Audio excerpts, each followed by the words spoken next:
Sino ba yon?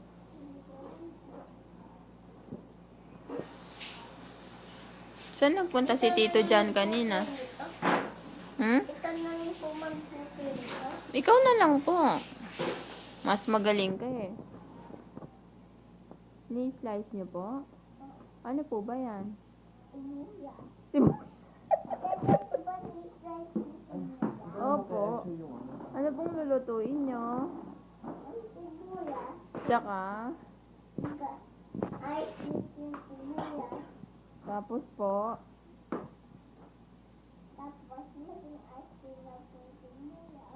Maging ice cream yung sibuyas?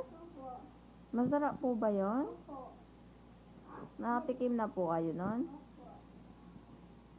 Ano po lasa? Ice cream, malamig po. Tapos na po?